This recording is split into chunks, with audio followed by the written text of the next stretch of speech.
কয়েকদিন আগে ইসরায়েলে ৩ শতাধিক ড্রোন ও ক্ষেপণাস্ত্র হামলা চালায় ইরান।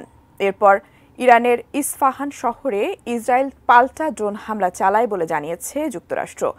কিন্তু এই হামলা নিয়ে তেল আবিব কিংবা তেহরান দুই পক্ষই বলছে ভিন্ন কথা। এবার সেই হামলা নিয়ে কথা বলেছেন তুর্কি প্রেসিডেন্ট রিসেপ তাইয়েপ এরদোয়ান। বিস্তারিত দেখুন শেখ ফরিদের রিপোর্টে।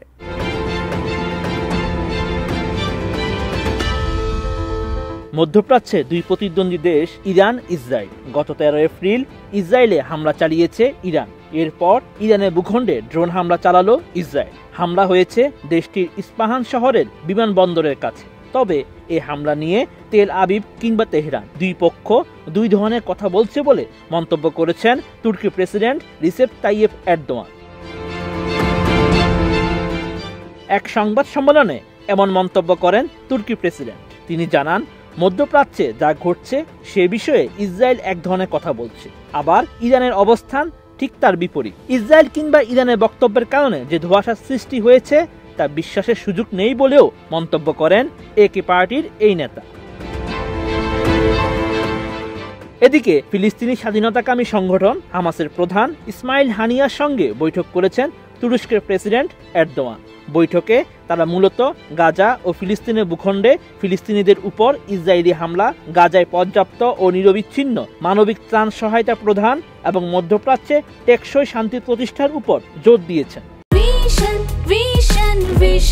100% কপার কন্ডেন্সারে তৈরি ভিশন ফ্রিজ, তাই গুণে মানে অটুট থাকে বছরের পর বছর। এ সময় প্রেসিডেন্ট এরদোয়ান জানান, ফিলিস্তিনিদের ঐক্যবদ্ধভাবে কাজ করতে হবে। এটাই হবে ইসরায়েলিদের প্রতি তাদের সবচেয়ে শক্তিশালী জবাব। ইসরায়েলি অপপ্রচার ঠেকিয়ে ফিলিস্তিনিদের সম্পর্কে, সত্য ও তাদের ন্যায্য অধিকার সম্পর্কে বিশ্ব সম্প্রদায়কে আরও বেশি করে জানাতে হবে।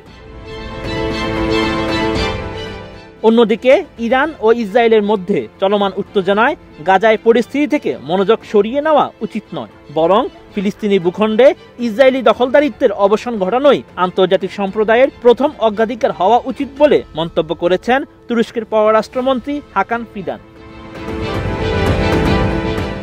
তুরস্ক সফররত মিশরের পররাষ্ট্রমন্ত্রী সামেহ শোকরির সঙ্গে ইস্তাম্বুলে বৈঠক করেছেন তুরস্কের পররাষ্ট্রমন্ত্রী। বৈঠকে ইরান এবং ইসরায়েলকে চলমান পরিস্থিতি নিয়ন্ত্রণে সর্বোচ্চ সংযমের প্রদর্শনের আহ্বান জানিয়েছেন তিনি। ইরানে ইসরায়েলের ড্রোন হামলা ঘিরে মধ্যপ্রাচ্যে তুমুল উত্তেজনার মধ্যেই 20 এপ্রিল তুরস্ক সফর করেছেন মিশরের পররাষ্ট্রমন্ত্রী। তবে ইরানের সামরিক ও রাজনৈতিক নেতারা এই হামলার ঘটনাকে গুরুত্বহীন, ছোট এবং বাচ্চাদের খেলাধুলার সাথে তুলনা করে রীতিমতো হাস্যরসও করেছেন। একই সঙ্গে হামলার সাথে ইসরায়েলের সংশ্লিষ্টতার কোনো প্রমাণ পাওয়া যায়নি বলে জানিয়েছে তেহরান। যদিও মার্কিন একাধিক গণমাধ্যমের প্রতিবেদনে ইরানে ইসরায়েলের ড্রোন হামলা চালিয়েছে বলে দাবি করা হয়েছে। Sheikh Farid, ATN news.